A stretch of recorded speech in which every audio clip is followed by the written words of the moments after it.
Secondary है, पहली हमारे लिए देश है। तो मैं दिल्ली के लोगों को कहना चाहता हूं, आज आपका बेटा दोबारा जेल जा रहा है, इसलिए नहीं कि मैंने कोई भ्रष्टाचार किया है, इसलिए कि मैंने तानाशाही के खिलाफ आवाज उठाने की जरूरत की है।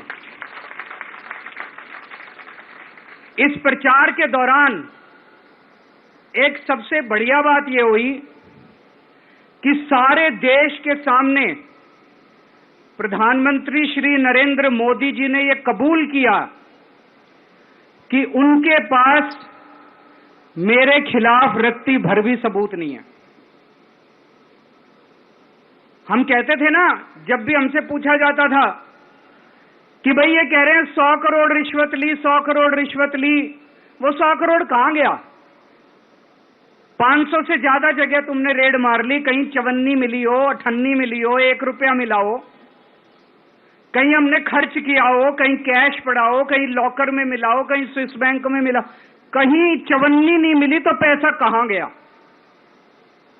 तो एक टीवी चैनल के इंटरव्यू में उस टीवी वाले ने मोदी जी से पूछा कि प्रधानमंत्री जी, ये केजरीवाल चारों तरफ कहता घूम रहा है कि आपके पास उसके खिलाफ कोई सबूत नहीं है, आपके पास उसके खिलाफ कोई रिकवरी नहीं है, फिर आपने उसको गिरफ्तार कैसे कर रखा है? पता है प्रधानमंत्री जी ने क्या कहा?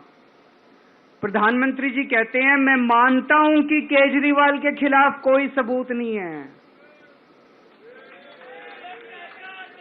मैं मानता हूं कि केजरीवाल के खिलाफ कोई रिकवरी नहीं है, क्योंकि केजरीवाल अनुभवी चोर है।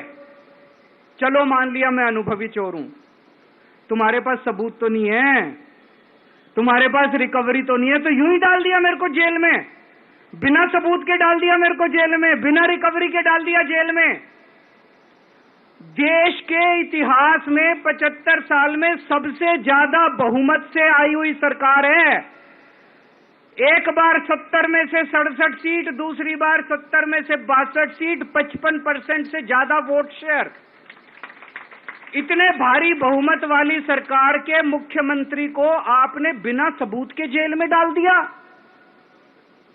यही तो तानाशाही है कि जिसका मन करेगा मैं उसी को जेल में डाल दूंगा, जिसका मन करेगा उसी को जेल में डाल दूंगा। और पूरे देश को मैसेज दे दिया कि अगर मैंने केजरीवाल को फर्जी केस में जेल में डाल दिया तो तुम्हारी तो औकात ही क्या है, किसी को भी पकड़ के जेल में डाल दूंगा। इसी तानाशाही के खिलाफ लड़ रहा हूं मैं, और इस किस्म की तानाशाही अपने देश को बर्दाश्त नहीं है। भगत सिंह ने कहा था ना कि जब सत्ता तानाशाही हो जाए तो जेल जिम्मेदारी बन जाती है, सबकी जिम्मेदारी है जेल में जाना, इसके खिलाफ आवाज उठाना। भगत सिंह के चेले हैं। भगत सिंह देश को बचाने के लिए, देश को आजाद कराने के लिए जेल गए थे। भगत सिंह देश को आजाद कराने के लिए फांसी पे चढ़े थे। हम देश को बचाने के लिए जेल जा रहे हैं। इस बार जब जा रहा हूं, मुझे नहीं पता अब मैं कब वापस आऊंगा, मुझे नहीं पता ये क्या करेंगे मेरे साथ जेल में, लेकिन मुझे कोई परवाह नहीं है, जो मर्जी करें। अगर भगत सिंह फांसी पे चढ़ गए, मैं भी फांसी पे चढ़ने के लिए तैयार हूं। मेरे शरीर का एक एक कतरा इस देश के लिए है, मेरे शरीर के खून की एक एक बूंद इस देश के लिए है, मेरे जीवन का एक एक पल देश के लिए है।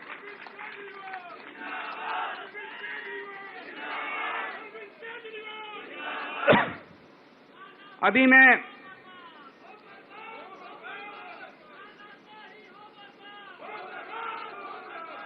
अभी राजघाट गया था सभी साथियों के साथ। महात्मा गांधी की समाधि पे हम लोगों ने श्रद्धांजलि दी। गांधी जी ने इस हमारे देश से तानाशाही का अंत किया था, वो हमारे लिए प्रेरणा स्रोत हैं। उसके बाद हम कनॉट प्लेस गए, हनुमान मंदिर, वहां पे हमने हनुमान जी के मंदिर में जाके हनुमान जी का आशीर्वाद लिया।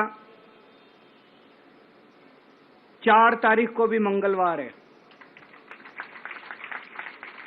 भली करेंगे बजरंग बली, करेंगे कि नहीं करेंगे? बोल बजरंगबली की। इनका नाश करेंगे, तानाशाहों का नाश करेंगे। अपने को किसी व्यक्ति विशेष से अपनी कोई दुश्मनी नहीं है, अपनी दुश्मनी तानाशाही से है। तानाशाही बर्दाश्त नहीं है अपने को। तो 4 तारीख को भी मंगलवार है और बजरंगबली का मेरे ऊपर, पार्टी के ऊपर बहुत आशीर्वाद है, देश के ऊपर बहुत आशीर्वाद है। मैं प्रार्थना करने गया था बजरंगबली को कि हे बजरंगबली, मेरे देश को बचा लो। अभी कल